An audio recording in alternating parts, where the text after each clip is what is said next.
Mesdames et messieurs, bonsoir. Émission spéciale, Actualité oblige. C'est aujourd'hui, jeudi 21 mars, que l'on célèbre dans le monde la Journée internationale des forêts.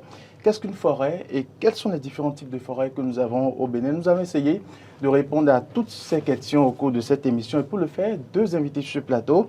Docteur Séraphin Mouzoum, bonjour. Bonjour, chers journalistes. Merci d'avoir honoré de votre présence. C'est moi. Crispus Dandaro, bonsoir. Bonsoir. Eh bien, vous, on ne vous présente plus. Vous êtes un habitué de ce plateau. Effectivement. Vous allez bien? Ça va très bien. Alors, mesdames et messieurs, avant d'entrer dans le vif du sujet, nous allons suivre cet élément qui renseigne sur ce que c'est qu'une forêt. Une forêt, selon moi, c'est un endroit où il y a beaucoup d'arbres, selon moi. Ça sert à quoi? Bon. Protéger certaines espèces des arbres, je ne sais pas. Une forêt, selon moi, c'est la constitution de la faune et de la flore. La faune, oui. Ça veut dire les arbres, la végétation, tout ce qui contient, et la flore. La forêt, ça sert à maintenir, ça nous fait beaucoup de choses. Nous pouvons comprendre par là qu'on peut parler de l'air que nous respirons, des plantes. On se procure des plantes, par exemple, maintenant. Et les agronomes, ici sur le campus, et les agronomes ont plus besoin de la forêt que les autres. Une forêt, selon moi, c'est un milieu dans lequel on retrouve beaucoup de catégories d'arbres, de feuilles et de plantes. Voilà. Ça c'est à quoi, selon vous? Une forêt, disons à protéger un patrimoine, pourquoi pas, les arbres, une catégorie, des espèces végétaux et tout ce qui va avec. Vous avez déjà entendu une fois parler de Journée internationale des forêts? Non. Ça ne vous dit rien? Journée de l'arbre, oui, mais des forêts, non. C'est nouveau. Une forêt, c'est là où il y a beaucoup d'animaux. Ça constitue aussi quelque chose pour le développement d'un pays, quoi. Par exemple, ça permet aux autres pays, par exemple les Blancs, de venir là pour visiter les animaux, que nous avons. D'accord. Vous avez déjà entendu une fois parler de Journée internationale des forêts? Non, jamais, c'est la première fois. Bon, si on dit Journée internationale des forêts, peut-être que c'est l'ouverture pour permettre aux gens de venir visiter les animaux qui sont là. Bon, d'autres peuvent prendre ça pour faire des photos, ainsi de suite. Alors nous venons de suivre les réactions, faire des photos, les animaux, tout ça, c'est ce que c'est qu'une forêt selon nos citoyens. Vous venez également de suivre cet élément. Je rappelle que cette journée internationale des forêts est placée sur le thème forêt et innovation, de nouvelles solutions pour un monde meilleur. Docteur Séraphin, dites-nous quelles sont vos impressions pour avoir suivi cet élément? Merci beaucoup, chers journalistes. Bon, pour les avoir suivis, moi, c'est que ça me donnait à rigoler un peu. Parce que quand on me dit que la faune, c'est constitué des arbres, bon, c'est normal que ça fait rigoler. Or, quand on parle de la faune, c'est l'ensemble des animaux. Quand il me dit faune égale arbre, donc ça dit faire une confusion. Mais quand quelqu'un me dit aussi que les agronomes ont plus besoin des arbres que les autres, là aussi ça me fait sourire. D'accord. Crispus. Effectivement, quand je suivais ça, ça me faisait aussi un peu rigoler. On voit quand même qu'ils ont essayé de définir la forêt à leur manière. Ben, il y a beaucoup de choses qui ne tiennent pas trop la route, mais c'était quand même intéressant. C'était quand même intéressant de voir comment ils sont arrangés pour quand même définir la forêt. Alors vous, docteur Séraphin, en tant que spécialiste, comment est-ce qu'on pourrait définir une forêt? Bon, la forêt peut être définie selon notre position. Hein. Il y a plusieurs définitions, mais selon la définition qui est plus acceptée et qu'on peut admettre, ça c'est la définition donnée par l'Organisation des Nations Unies pour l'alimentation et l'agriculture, à dire la FAO, qui définit les forêts comme des terres occupant une superficie de plus de 0,5 hectares, c'est-à-dire 5000 mètres carrés, avec des arbres pouvant atteindre, ou bien des arbres ayant une hauteur supérieure à 5 mètres, ou des arbres pouvant atteindre cette hauteur et avec aussi une représentativité de la couverture arborée de 10%. Mais aussi, n'oublions pas, c'est dans la nature comme ça, donc ce n'est pas une définition qui est attribuée aux espaces plantés, mais aussi cette définition exclut des espaces ou des domaines qui ont une fonction prépondérante ou fondamentale comme l'agriculture ou des domaines habités ou l'urbanisation. Donc, la définition de la FAO exclut ces deux domaines, l'urbanisation et les domaines agricoles. D'accord. Crispus Dandaro, dites-nous, vous avez un complément? Oui, j'ai juste un complément. Le docteur a défini la forêt de manière technique et de manière très précise avec les différents concepts qu'il faut prendre en compte avant de parler d'une forêt. Que ce soit la superficie, que ce soit la hauteur des arbres, beaucoup d'aspects qu'on doit prendre en compte avant de parler de forêt. Moi, je vais juste dire de façon terre à terre que quand on parle de forêt, c'est d'abord un écosystème. Quand on parle d'écosystème, c'est que tous les éléments qui le constituent sont interdépendants et ont besoin les uns des autres pour vivre. Donc la forêt est un écosystème où nous avons des arbres, nous avons des animaux, nous avons des produits forestiers non liés. Est-ce que les hommes y vivent? Les hommes, de manière naturelle, ne sont pas des composants de la forêt. Les hommes ne sont pas des composants de la forêt. Mais il y en a qui y vivent quand même. Nous sommes des hommes et on a toujours envie de découvrir des endroits nouveaux et autres. Donc les hommes, de par leur nature de curiosité, peuvent chercher à aller vivre en forêt. Mais quand on parle de forêt, on ne définit pas la forêt en incluant l'homme. D'accord. Alors, docteur Séraphin, est-ce que nous avons des forêts ici au Bénin? Quels sont les différents types de forêts que nous avons? Bon, nous avons des forêts au Bénin, parce que le potentiel, c'est vrai, avouons que le Bénin n'est pas aussi un pays forestier comme la Côte d'Ivoire et le Ghana. Mais en le comparant, là-bas c'est beaucoup plus intensifié. C'est beaucoup plus intensifié. On a plus de superficies de forêt très denses et très touffues et qui font peur. Mais par contre, quand on vient au Bénin, quand nous prenons le Bénin comparativement à ces pays de l'Interland comme le Burkina Faso et le Mali, le Bénin, on peut dire qu'il est un pays privilégié. Ah bon? Ah oui. Notre petit Bénin? Oui, exactement. Le docteur le disait si bien. Le Bénin n'est pas un pays forestier comme le Ghana, la Côte d'Ivoire, le Gabon, le Congo, pas justement à cause du concept de Dahomey Gap. Au niveau du Bénin, juste avant le Bénin, il y a eu une interruption de la forêt dans ce pays. Et ceci est aussi notamment dû à la pluviométrie qui est notamment plus élevée dans ces pays qu'au Bénin. Et quand on compare le Bénin aux pays de l'Interland comme le Burkina Faso, le Niger, la pluviométrie au Bénin est encore relativement plus élevée que dans ces pays. Ce qui veut dire que quand on compare le Bénin à ces autres pays de l'Interland, on peut dire que le Bénin est un pays forestier. Mais quand on compare le Bénin au Gabon, au Congo et autres, on se dit ce que nous avons ici sont des brindilles, ce ne sont pas des bois. C'est pour dire qu'il y a toujours plus grand que soi. Alors dites-nous, on entend souvent parler de forêt marécageuse. Qu'est-ce que cela voudrait dire? Bon, qu'est-ce que cela voudrait dire? Quand on parle de marécageuse, ça veut dire en faire une allusion à la présence d'eau. D'accord.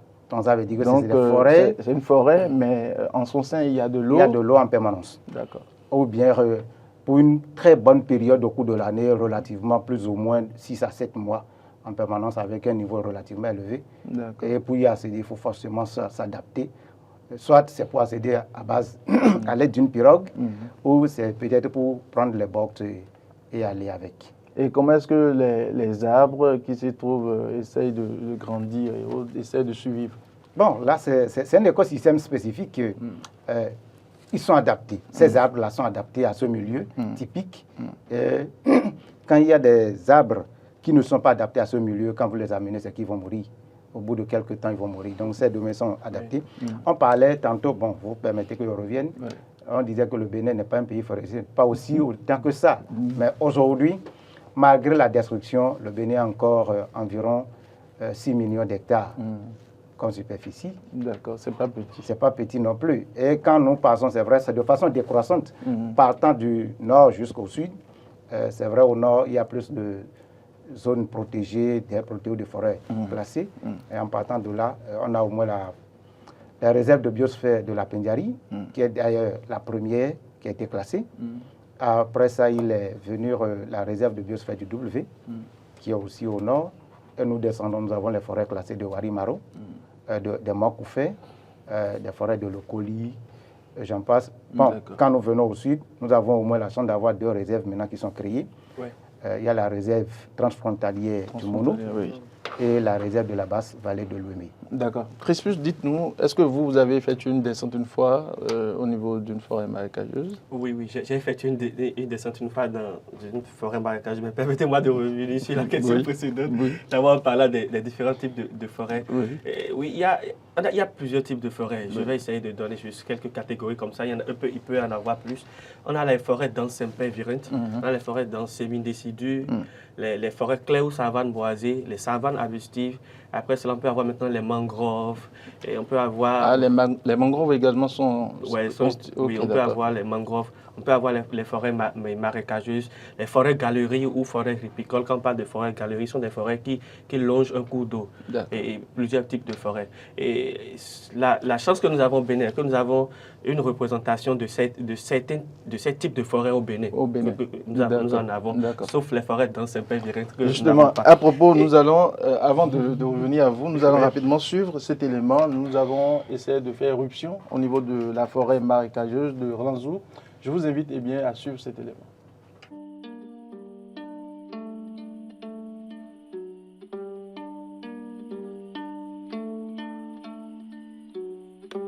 La forêt marécageuse de Relanzou, dans le sud du Bénin, est aussi connue sous le nom de forêt de Lokoli. Il s'agit d'une forêt unique en son genre en Afrique de l'Ouest. Étant traversée par la rivière Relan, elle a la particularité d'être inondée toute l'année, ce qui permet à une végétation spécialisée de s'y développer. On y trouve des habitats naturels rares, comme la forêt inondée à Alstonia congensis et Xylopia rubescens, deux espèces d'arbres typiques des zones marécageuses. Dans la forêt, l'hygrométrie est très élevée, le sous-bois est sombre et le sol, riche en matière organique, est totalement saturé en eau. Relanzou, ce n'est pas seulement une incroyable forêt, c'est aussi une mosaïque de zones humides incluant de vastes marécages et une grande étendue d'eau, le lac Relan. L'ensemble de ces habitats naturels interconnectés forme un écosystème singulier qui vit au rythme du climat subéquatorial. Ainsi, l'eau y est omniprésente, mais son niveau varie selon les saisons. Ces spécificités font de Relanzou une zone hébergeant une importante diversité d'espèces de flore et de faune. Parmi celles-ci, une soixantaine sont menacées au niveau national ou mondial. Malheureusement, ce joyau de biodiversité est aujourd'hui menacé par les activités humaines.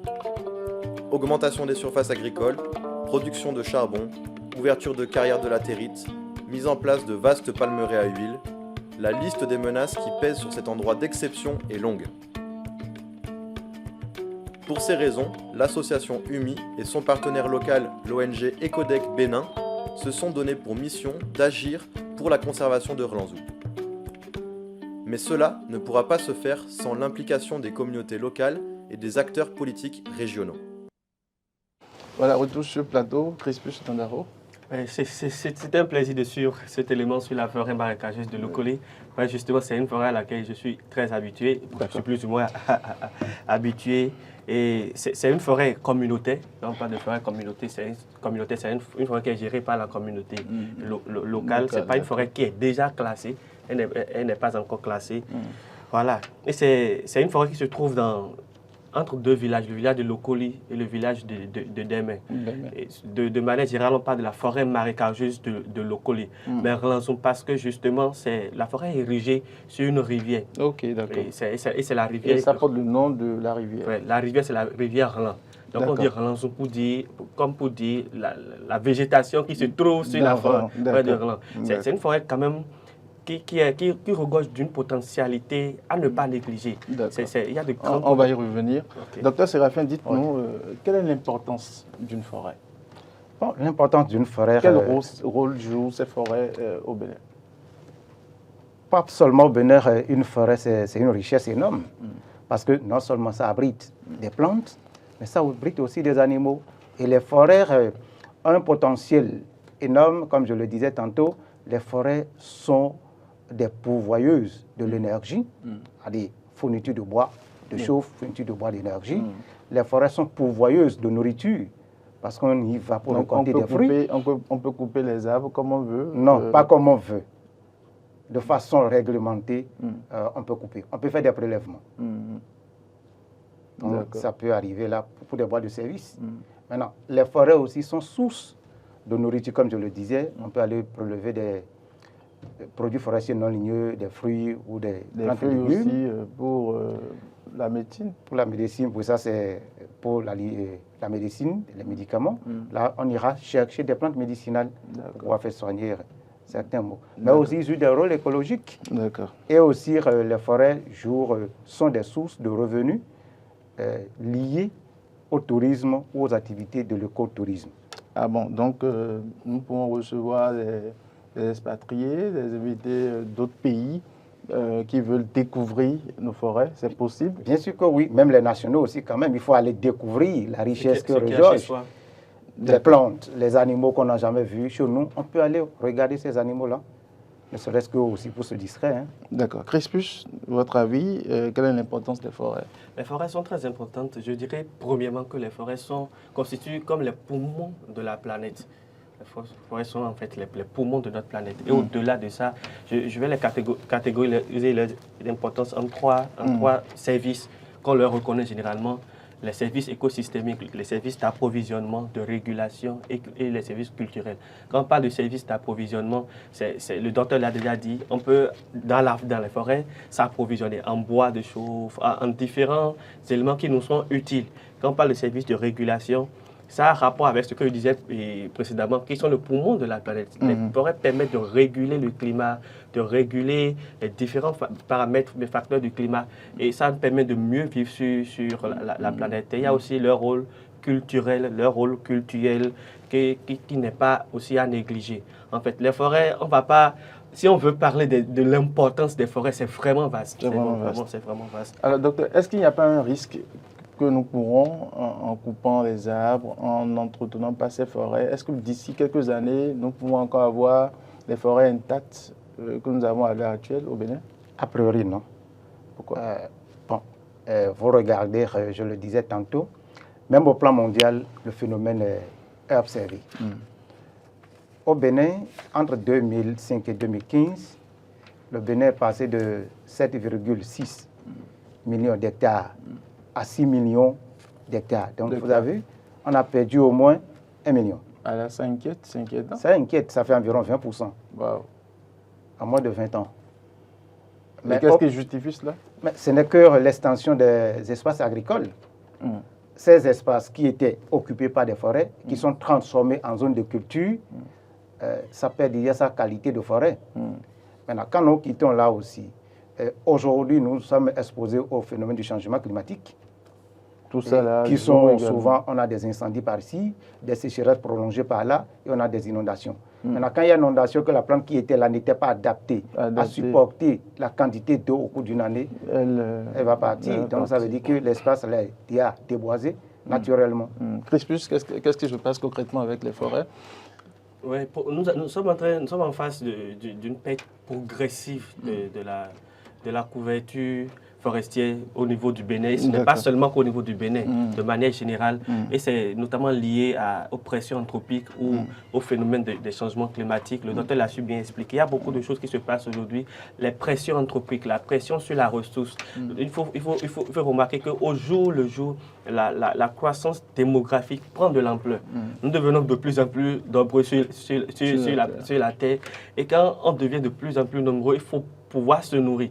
Et dans les zones où il y a ces genres de forêts, dans les villages et autres, ce sont des zones aussi où, excusez-moi, mais les gens se multiplient beaucoup. Les gens se multiplient beaucoup. Et il faut pouvoir... Oui, mais justement... Vous confirmez, docteur, parce que vous êtes en train de rire, là? Non, je ne vais pas totalement confirmer, mais la démographie, elle est là. Ça s'observe. Parce que Crispus a sûrement les preuves. Non, c'est pas qu'il a les preuves, c'est quand vous êtes en milieu. C'est une réalité qu'on vit dans nos zones, dans nos villages, justement, parce que, voilà, monsieur, il a juste... Ils sont désœuvrés. Il a 2 à 3 femmes, il n'y a pas des infrastructures, d'autres distractions, entre griffes, vous comprenez? Donc, ça donne... Exactement. Et il n'y a pas aussi la notion de planification familiale qui est complètement intégrée. Alors que tous ces enfants doivent manger. Tous ces enfants doivent manger. Donc, ils ont besoin d'accéder à la ressource, d'accéder à la terre pour cultiver. Ce qui fait qu'une pression est exercée sur la ressource forestière où l'État, dans une certaine mesure, oblige de concéder une certaine portion à oui, mais une pression exercée, mais nous avons des forestiers, nous avons les ONG. Qu'est-ce qu'ils font concrètement? Bon, ils font ce qu'ils peuvent. On ne peut pas négliger leur travail. Ils font ce qu'ils peuvent en fonction de leurs moyens, en fonction de l'effectif. Quand je reviens par exemple aux agents des eaux et forêts et chasse, les forestiers communément qu'on l'appelle, l'effectif ne leur permet pas de couvrir toute l'étendue. C'est vrai, ils font.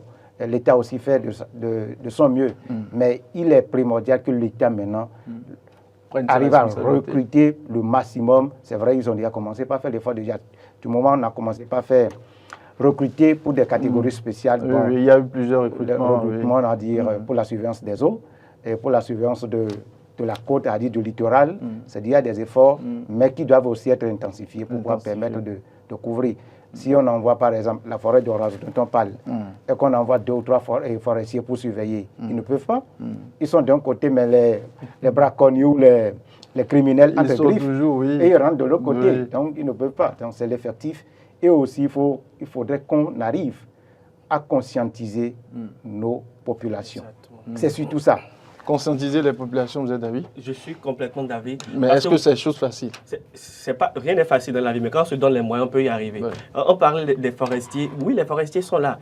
Mais il faut aussi... Vous êtes souvent avec eux? Oui, je suis souvent avec eux, mais il faut aussi considérer nos réalités africaines et nos réalités béninoises. Les forestiers ne sont pas là forcément comme des... Ils sont là, en fait, pour réprimer et autres. Mais il y a des réalités qu'il faut considérer. Nous ne sommes pas comme chez les Européens où c'est la force républicaine. Il faut sanctionner forcément. Voilà. Donc, on doit pas il ne devrait pas sanctionner comme cela. Dès qu'un forestier vient, il interdit quelque chose. Voilà, la loi est là. Au Bénin, nous avons la loi, mais nous avons d'autres lois qui sont là. Supposons qu'un forestier vienne dans un village où il y a une forêt, où les gens vivaient déjà de cette forêt. Et même il y avait des pratiques occultes qui se faisaient dans la forêt. Lui vient d'un coup, il dit, bon, j'interdis, vous ne devez plus accéder à cette forêt. Il se braque en gendarme. Il y a une guerre qui s'installe. Il y a une guerre qui s'installe physiquement aussi, il y a une guerre qui s'installe spirituellement. Donc il y a tous ces aspects qu'il faut considérer aussi. C'est pour ça qu'il faut recruter les forestiers pour surveiller, mais aussi il faut sensibiliser, conscientiser, définir des stratégies pour une protection, pour une gestion plutôt qui soit vraiment rigoureuse et qui prenne aussi en considération les besoins de ces populations qui sont là. Même beaucoup plus l'accent sur la sensibilisation. Est-ce que vous êtes d'avis par rapport? Je suis vraiment d'avis. Oui, mais la sensibilisation, est-ce que cela ne fait pas appel à les moyens? Exactement, ça fait appel à des moyens. Parce qu'il faut... Mais ces moyens viendront d'où? Qui devrait sortir ces moyens-là? Bon, ça, c'est partagé au plan national comme à l'international. L'État peut mettre des moyens, comme aussi les ONG ou des associations peuvent aller chercher des financements à l'international. Ces financements sont disponibles. Il suffit de monter un dossier qui tient et qui intéresse le bailleur, il va envoyer l'argent. Maintenant, je reviens un peu sur ce que Crispus disait. La population, elle était là. Elle vivait de cette forêt. Et on vient, on dit du coup, vous n'avez plus assez. On vient du jour au lendemain et puis bon. Ça fusque. Et ça fait là, c'est pas là le hic que vous parlez à une certaine frange pour dire, bon, vous ne devez plus aller. Il va vous dire, bon, vous là, il était là depuis des décennies, il était là depuis des siècles. Même s'il ne te dit pas, il te dit, bon, ne va pas tuer un animal, il va te dire, mais c'est toi qui donnes à manger à l'animal. Mais l'animal est dans la brousse, moi je dois aller tuer. Et c'est comme il va te dire aussi, l'arbre qui est là, c'est toi qui l'as entretenu. Mais dans ces cas, qu'est-ce qu'il faut faire? Ce n'est que la sensibilisation, c'est de lui prouver l'importance de l'existence de la forêt. Pacifique, bien sûr. De façon pacifique, oui. On ne peut pas aller avec les chicottes. Là, tu vas tout gâter quand même. Il faut l'amener lui-même à comprendre pourquoi on lui demande de ne pas faire ça, de ne pas faire ci. Et si on te dit que la forêt, elle est importante pour notre vie, pour notre économie et pour notre existence, mais je pense que lui-même va prendre la conscience. Il saura que si on me dit d'aller pas aller couper, je ne vais pas trop couper. Mais si on me dit d'aller couper, je vais couper. Je respecte les normes réglementaires qui sont établies. Si vous permettez, nous allons suivre les menaces qui planent et bien sûr la forêt de Zogbo-Domé. Et puis nous allons revenir ici sur le plateau. D'accord. C'est une immense forêt dans le sud du Bénin où les arbres ont les pieds dans l'eau. Une forêt marécageuse, dernière du genre dans le pays, et aujourd'hui menacée. Seul moyen de s'y aventurer, ces petites barques en bois.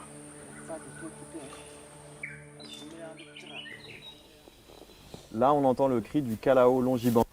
Donc le calao, ce sont les oiseaux de grande taille avec un grand bec. Donc c'est un peu le cousin africain du toucan. Et donc ce sont des espèces qui sont un peu omnivores. Elles vont manger des insectes, aussi des fruits. Bien cachées dans cette végétation dense, plus de 160 espèces animales cohabitent, mais cette population est en chute libre. La faute aux braconniers. Poussés par le manque d'argent, ceux qui vivent autour de la forêt Lanzon viennent y chasser. Selon la Banque mondiale, au Bénin, près de 40% de la population vit sous le seuil de pauvreté. Quand vous allez à Zoboudomé, vous constatez au bord de la route, les gens amènent des varans, des céphalopes et autres. Ils les tuent où? Si ce n'est pas dans les plantations, ce serait dans cette forêt. Mais plus encore que le braconnage, la principale menace pour les animaux, c'est la disparition de leur habitat. Les arbres sont abattus pour produire du bois de chauffe et plus récemment, les villageois se sont mis à assécher la forêt pour gagner des terres cultivables. La surface boisée avait été estimée à près de 3000 hectares en 2010. On en est loin aujourd'hui. Sur ces 2945 hectares, en espace boisé forestier qu'il reste, nous on estime plus ou moins à 500-600 hectares. Pour les défenseurs de la forêt, il est urgent que l'État vienne en aide aux villageois pour leur permettre d'exploiter autrement ce trésor vert. Si on les appuie pour faire l'agriculture, le maraîchage, le petit commerce autour, si on les appuie surtout pour faire du tourisme dans cette forêt, si on les appuie pour aménager des espaces, pour produire des essences à utiliser comme bois de chauffe, ces communautés vont préserver ces forêts. Et les ressources qui sont dedans sont les ressources aujourd'hui de l'humanité. En attendant, il devient de plus en plus difficile d'apercevoir les espèces remarquables qu'abrite la forêt Lanzon. Singes, oiseaux ou antilopes, menacés par l'exploitation humaine, les animaux sont devenus très craintifs. Alors, autour de ce plateau, Crispus, c'était plutôt la forêt de Ranzou. Comment est-ce que vous avez trouvé l'élément? Qu'est-ce que vous avez à dire? Oui, je trouve qu'ils ont quand même fait un tour des menaces qui pèsent sur ces forêts. Et ces menaces sont réelles? C'est réel, notamment les pressions qui sont sur cette forêt. Il y a de cela un mois ou plus, j'étais dans cette forêt pour des travaux. J'ai essayé de parcourir un peu la forêt, mais à ma grande surprise, du côté est, j'ai vu qu'il y avait des installations déjà de champs de maïs, de champs de soja ou bien de quoi. J'ai demandé au guide, mais quand est-ce que ces champs ont été installés? Il a dit, bon, il ne faudrait pas que les riverains te voient avec moi. Parce que s'ils te voient avec moi et que des forestiers viennent après, ils vont dire que c'est moi qui t'ai amené, tu as vu, tu as informé les forestiers. Donc il y a, la menace est présente et elle est permanente. Et de l'autre côté, pour revenir sur ce qu'on disait précédemment avant que l'élément ne passe, c'est vrai, il faut protéger la forêt, sensibiliser les populations, mais il faut reconnaître aussi que les populations vivent de cette forêt. Et parce qu'ils vivent de cette forêt, on ne va pas juste les sensibiliser du jour au lendemain, ils vont abandonner la forêt et se retrouver affamés. Il faut leur trouver des alternatives. D'autres activités génératrices de revenus qui ne se basent pas forcément sur la forêt. Donc il ne suffit pas simplement de les déloger? Non, il ne suffit pas seulement... Même pas les déloger, on peut les maintenir sur place et ils deviendront des gardiens, des protecteurs, des garants de la protection de la forêt. Oui, justement, parce que nous venons de suivre et on nous disait dans l'élément qu'on pourrait peut-être les associer pour accueillir les touristes également. Exactement. Ça, c'est vous êtes en train de parler d'un concept très récurrent, c'est la gestion participative, où il faut inclure la population locale dans les processus de décision et de gestion des ressources. Ça permet de mieux gérer, en fait. Ça permet vraiment de mieux gérer et d'avoir une population consciente de l'enjeu qui est en face, une population qui est aussi déterminée à protéger la ressource et qui trouve son intérêt. Parce que si chacun se dit que c'est ma chose... Quand on trouve vraiment son intérêt dans la chose, on se donne les moyens de la protéger. Docteur Séraphin? Oui, monsieur le journaliste. Oui, vous venez de suivre également l'élément. Bon, c'est très bien. J'ai même aussi aimé l'intervention de M. Josias. Oui, c'est vrai. C'est comme le disait mon collègue, il ne suffit pas de les renvoyer, mais c'est de les amener d'abord à s'accepter, à leur montrer le bien fondé, toutes mes excuses, le bien fondé de pourquoi on veut protéger la forêt. Ce n'est pas seulement pour eux, mais c'est pour l'humanité.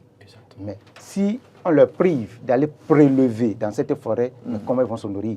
Donc il faudrait penser à ça aussi. Il faudrait penser à ça. Donc il faut leur donner des opportunités de création d'autres emplois ou bien d'autres espaces qui vont leur permettre d'exercer leurs activités et de se nourrir. Les associer pour les activités écotouristiques, peut-être organiser des activités récréatives au niveau du village ou des villages riverains pour leur permettre aussi d'avoir des revenus et aussi de se sentir intégrés dans le processus de gestion. Quand ils se sentent intégrés, ils vont mieux protéger. Parce que quand vous protégez, que vous excluez, l'autre ne se sent pas concerné. Donc il va faire ce qu'il veut. Mais quand lui-même il est dedans, il voit les résultats. Il est obligé de déployer plus de force et plus de stratégie pour que ça soit conservé. D'accord. Alors aujourd'hui, 21 mars, c'est la journée internationale des forêts et c'est justement pour cela que nous sommes là. Le thème, c'est forêt et innovation, de nouvelles solutions pour un monde meilleur. Crispus Dandaro, qu'est-ce qui vous inspire cette thématique? Oui, quand on parle de forêt et innovation, moi je trouve que ce thème est opportun parce que dans le processus de la préservation de la ressource forestière, il faut des moyens de gestion, il faut des outils de gestion, il faut des stratégies de gestion. Et quand on parle d'innovation, ça renvoie, moi je pense que ça renvoie beaucoup plus aux différents outils de gestion qu'on peut innover en vue de mieux gérer. Je vais donner un exemple. Avant, on n'avait pas les drones. Et quand les pourquoi drones... de nouvelles solutions? Les solutions qu'il y avait il y a peut-être 5 ans, 10 ans en arrière, n'ont pas pu porter les fruits? On ne va pas dire ça. C'est comme si vous me demandez pourquoi la télévision aujourd'hui est en train de passer au numérique. Au numérique, je vous dirais, c'est exactement la même question. Je donne l'exemple des drones. Avant, on ne connaissait pas les drones. Et quand les drones étaient venus, c'était pour beaucoup plus des buts militaires et autres. Mais rapidement, ces outils ont été trouvés utiles dans d'autres domaines.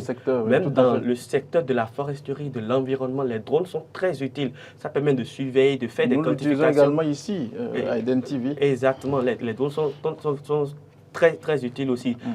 Tout ça sont des innovations qu'on est en train de faire pour mieux surveiller la ressource. Parce que lorsqu'on surveille mieux, on se rend compte de ce qu'il y a, on peut définir des stratégies. Il y a beaucoup d'outils qu'on peut innover en vue de mieux protéger la ressource forestière. Donc c'est ce que vous comprenez de la thématique? Oui, ce n'est pas seulement les drones, mais il y a beaucoup de choses, que ce soit dans le secteur de la recherche, ou bien même le fait d'innover pour permettre à la population locale d'avoir une activité qui leur permet de se nourrir. Tout ça rentre en compte dans... Docteur Séraphin, forêt, innovation, de nouvelles solutions pour un monde meilleur.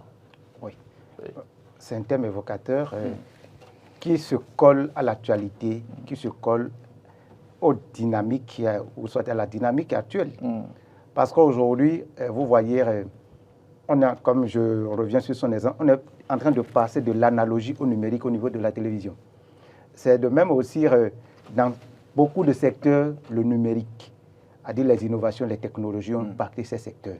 Même domaines ont été impactés par les nouvelles technologies. Donc c'est de même aussi que la surveillance, le suivi et la gestion des forêts sont en train d'être impactés par les nouvelles technologies.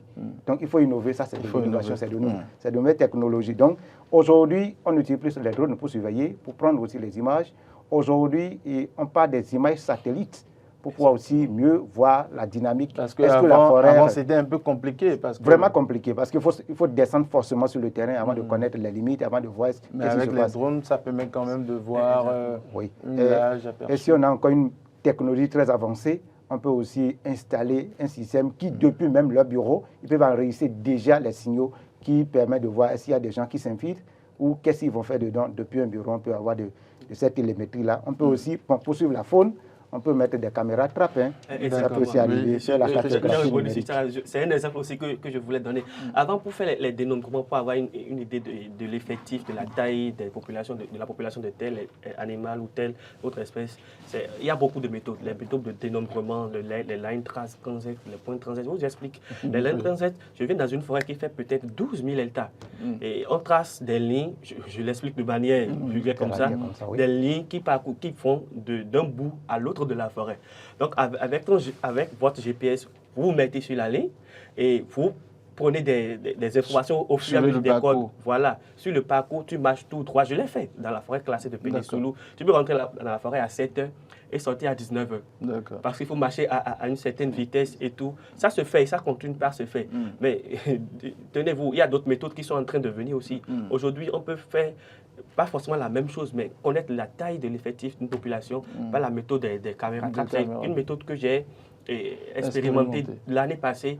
Il suffit de poser les caméras, il y a des données à prendre en compte et après tu analyses tes données et ça te permet on prend en compte en fait l'effectif. Et là, c'est des données précises. très précise. Ça prend en compte, en fait, jusqu'où la caméra peut pouvoir prendre et détecter la zone de détection de la caméra, l'angle de détection, la vitesse de l'animal quand l'animal passe dans le champ de la caméra. Et il y a beaucoup d'autres facteurs qu'on met en compte. Et ça permet facilement d'avoir l'effectif de la tête de la population au lieu d'aller suyer du matin jusqu'au soir et de revenir tout fatigué, tout cassé. Docteur Séraphin, oui. Non, c'est ce qu'on disait. Donc, il vaut mieux qu'on aille faire le numérique, il vaut mieux qu'on aille faire les nouvelles technologies qui s'offrent à nous pour mieux surveiller nos forêts aujourd'hui. Donc, ça s'impose aussi à l'État béninois. Donc, il faudrait que l'État béninois entre dans la dynamique pour pouvoir mieux surveiller nos forêts. C'est vrai, c'est heureux qu'on ait au moins renouvelé ou bien actualisé notre politique forestière. Oui, ça, au moins, ça a été dit à voter et que le décret a été dit après au Conseil des ministres en février 2022, si je ne me trompe pas. D'accord. Alors, Crispus Dandaro, vous qui avez sillonné quelques forêts, vous avez fait l'expérience de plusieurs forêts déjà au Bénin. Quels sont les différents types de forêts que nous avons et ces forêts sont situées où? Oui, on a plusieurs types de forêts au Bénin, que ce soit la forêt dense. Je vais commencer par la forêt dense, c'est une décidue. L'exemple palpable, c'est la forêt de Lokoli, la forêt classée, autant pour moi, de la Lama. La forêt classée de la Lama qui se situe dans la dépression de la Lama, qui est une forêt dense, semi-décidue. J'ai essayé de définir précédemment ce que c'est que les forêts denses, semi-décidues.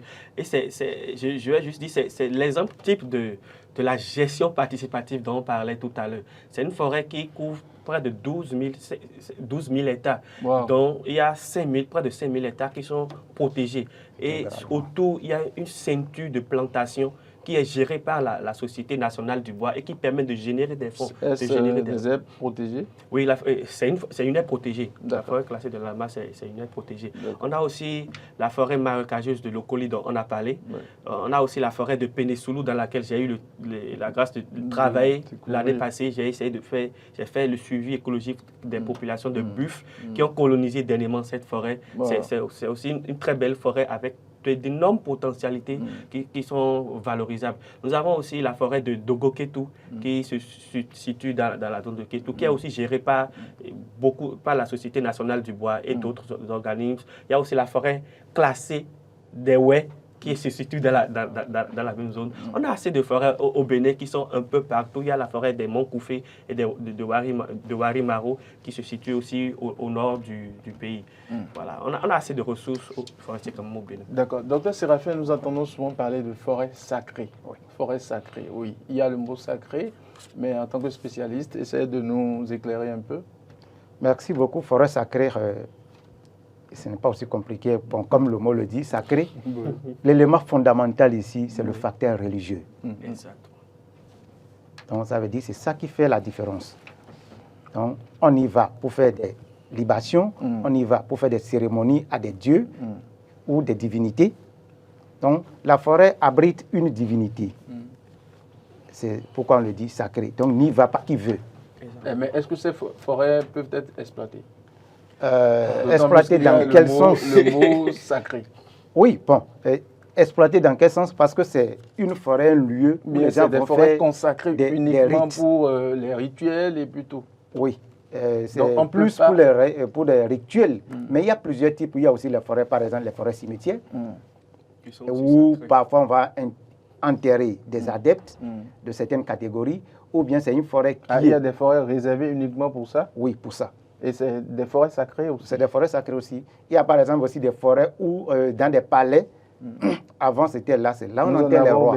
Oui, c'est là où on enterre les rois et c'est ça qu'on appelle les chefferies, c'est-à-dire la forêt royale. Et ce n'est que les rois qui sont enterrés dans cette forêt-là.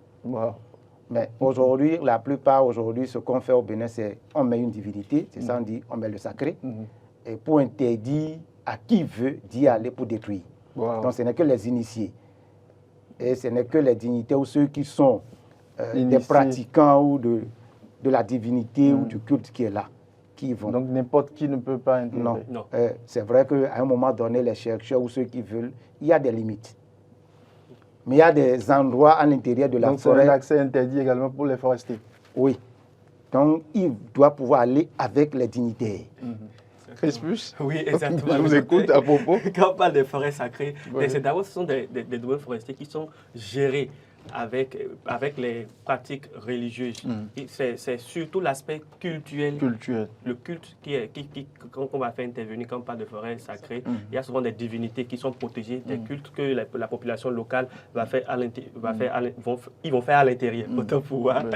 C'est un domaine qui me passionne quand on parle des forêts sacrées. Et on remarque aujourd'hui que les forêts sacrées sont très bien protégées. Parce que l'homme a peur de ce qui est sacré. L'homme a peur des interdictions, il a peur de la mort. Et souvent on dit que telle forêt est sacrée. Dès que vous pénétrez dedans, telle chose vous arrive. Et comme c'est... Là, on a un peu de retenue. Voilà, la peur fait que les gens ne vont pas à l'intérieur pour aller détruire. Il y a les forêts sacrées, il y a plusieurs interdits. Il y a des forêts sacrées où les femmes n'y vont pas. Il y a des forêts sacrées où il faut être initié à tel fétiche ou à telle divinité avant d'aller. J'ai quelques expériences avec les forêts sacrées. C'est ça qui me motivait à parler du sujet. J'ai travaillé dans une forêt sacrée au Togo, dans le village de Koui. C'est un peu vers la frontière du Ghana. D'abord, c'est un vaste domaine. Nous étions en train de collecter des données.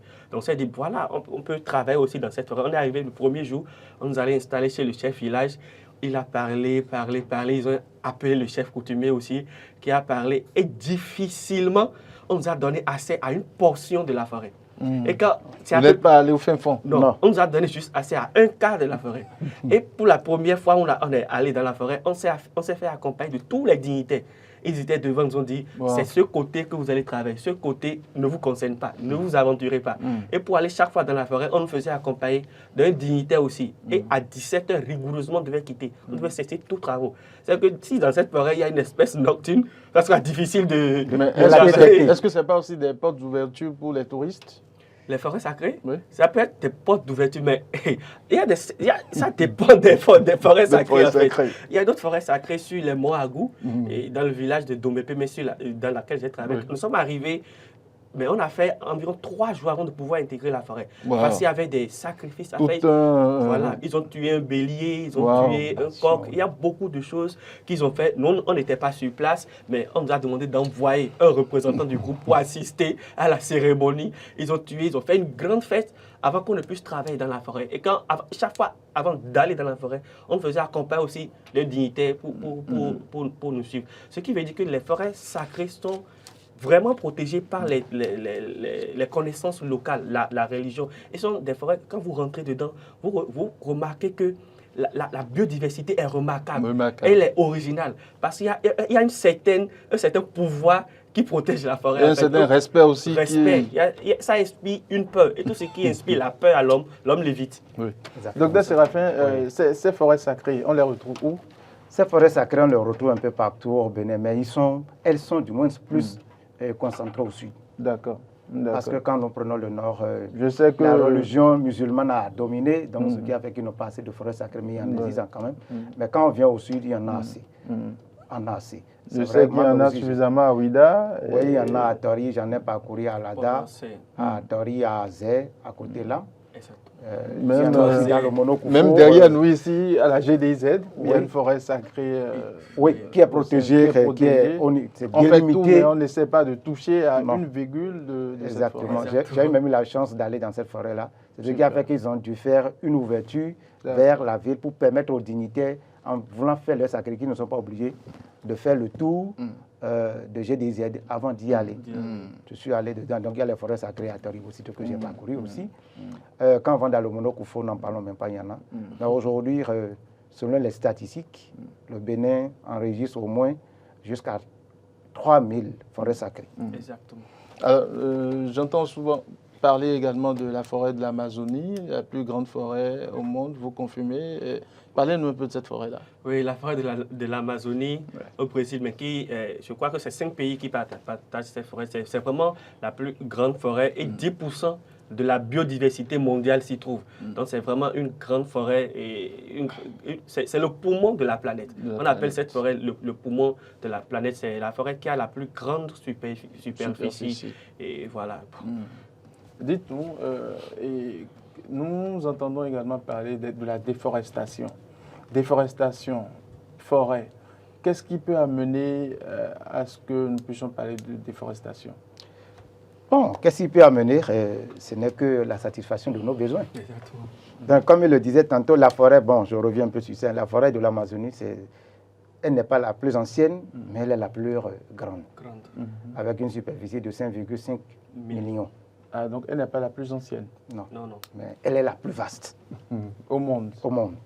Donc, il n'y a pas encore une autre forêt. C'est vrai que le Congo occupe au moins, on a encore au-delà, il y a la forêt, ils en ont 2. Il y a une qui va au-delà de 2 millions d'hectares. Donc, c'est là.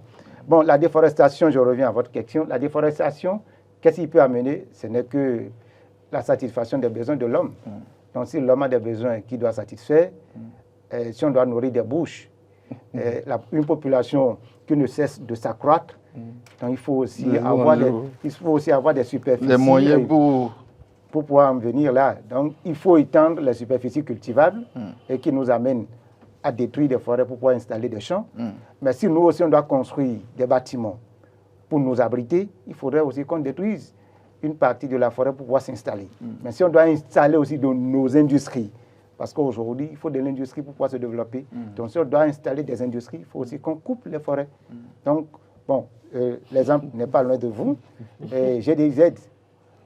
Si vous regardez avant son installation, quel était l'aspect du paysage. Mais aujourd'hui, c'est devenu quoi? Ça a changé. Donc ça, c'est déjà la déforestation.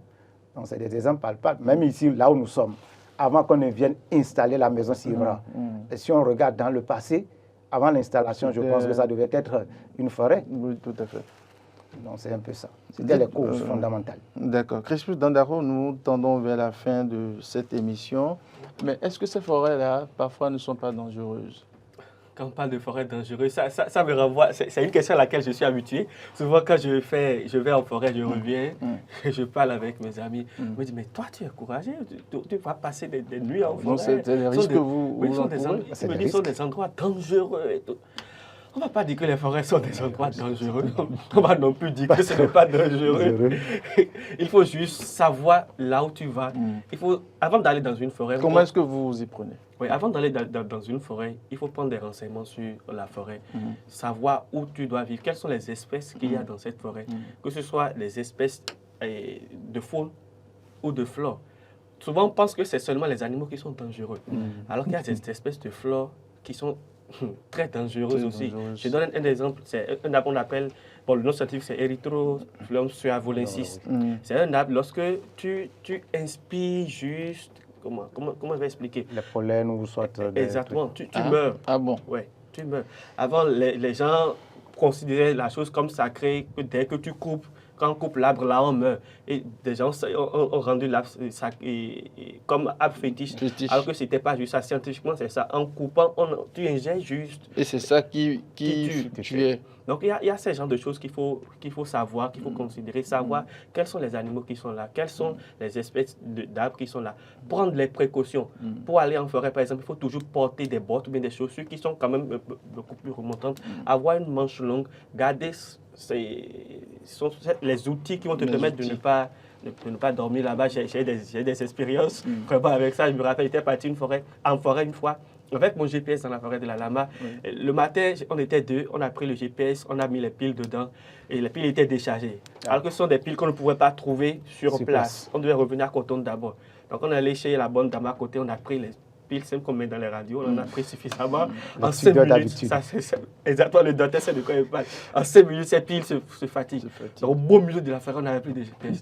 Et il fallait retourner. Oui, il fallait retourner. Alors qu'en forêt, lorsque tu regardes devant, derrière, à gauche, à droite, tous les 4 se ressemblent.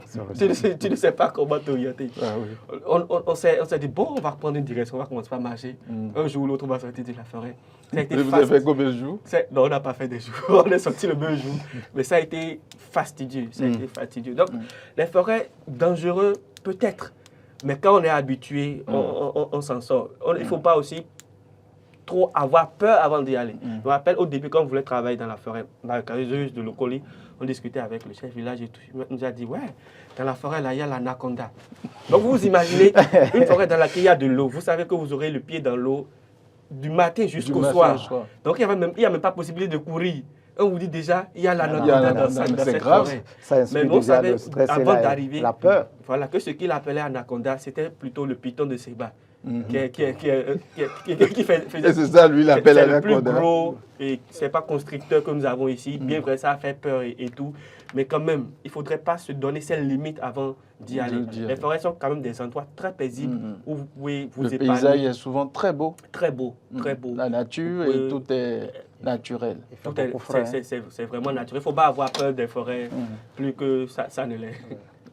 Partagez avec nous un peu votre expérience. Bon, l'expérience, elle est aussi merveilleuse. Hein. Je me rappelle quand je faisais ma première entrée au niveau de la réserve de biosphère du W.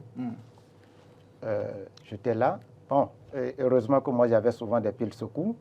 J'avais aussi mon pile secours qui m'avait permis de se retrouver. Mais il était arrivé un jour, mon guide, moi, je donnais une direction, lui me dit que c'est une autre direction. C'est ça.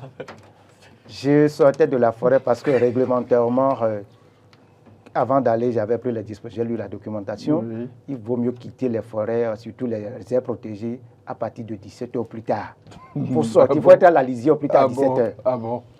Donc à 16h, il a dit on rebrousse chemin. Je donne la direction, où on a quitté. Lui me dit non, que c'est autre direction. Je suis sorti de la forêt à 21h. Wow. Ah oui. Dans une forêt, dis donc? Le W. Je suis sorti après 21h. D'accord. Nous allons faire un dernier tour de table. Aujourd'hui, Journée internationale des forêts. Qu'est-ce que vous avez à dire? Aujourd'hui, Journée internationale des forêts, je voudrais que ce jour ne soit pas un jour de plus, mais que ce soit un jour vraiment où nous prenons conscience de l'importance de la ressource forestière, que nous prenons conscience que ça nous sera impossible de vivre sans les ressources forestières, et que je voudrais aussi encourager l'État central, les ONG, les différentes structures, pour l'effort, ce qui est déjà fait. Il faut reconnaître que quelque chose se fait déjà. Ce n'est pas que rien n'est fait, quelque chose se fait déjà. Je voulais les encourager par rapport à cela et leur demander à intensifier ces actions pour que la ressource forestière soit mieux protégée, pour que nous puissions mieux vivre sur la planète Terre. D'accord. Docteur Séraphin, oui, merci, Journée internationale des forêts, qu'est-ce que vous avez à dire pour boucler cette émission? Qu'est-ce que j'ai à dire? C'est vrai, la journée, elle a été initiée, c'est pour conscientiser, c'est pour sensibiliser, c'est pour porter à la face du public l'importance des forêts et les richesses que cela nous apporte. C'est le poumon de la biodiversité. C'est vrai que la journée a été instituée il y a un moment, en 1970 par la FAO, mais elle n'a été déclarée officielle qu'en 2012 par les Nations Unies. Donc vous avez vu le parcours que ça a fait. Mais malgré tout ça, si nous faisons référence au Vox Populi, les gens ne savent pas que cette journée était célébrée. Donc il faudrait que des actions soient menées au niveau national, aussi bien par les eaux et forêts que par les ONG, pour que les gens sentent qu'il y a une journée et qu'on arrive à démontrer aux populations quelle est l'importance des forêts. Et arriver à départir ou bien à laver le cerveau des populations que les forêts ne sont pas que des lieux dangereux. C'est vrai, c'est un lieu formidable pour où tu peux aller. Donc, ce n'est pas aussi que ça. Donc, il faudrait qu'on ne commence pas à enlever de la tête que quand tu vas en forêt, que c'est un lieu dangereux pour mourir. D'accord. Docteur Séraphin, ce fut un plaisir de vous avoir sur ce plateau. C'est un plaisir partagé. C'est à moi de vous remercier pour l'honneur que vous m'avez fait en m'invitant aussi à ce débat. Crispus Dandaro, merci beaucoup une fois encore. C'était un plaisir. Mesdames et messieurs, merci de nous avoir suivis. C'est déjà la fin de cette émission. Nous vous souhaitons une très bonne fête des forêts, puisque c'est la Journée internationale des forêts. Docteur Boris, Alain Alou était à la technique. Je vous souhaite une très bonne journée en compagnie des programmes de UDN TV. Merci beaucoup.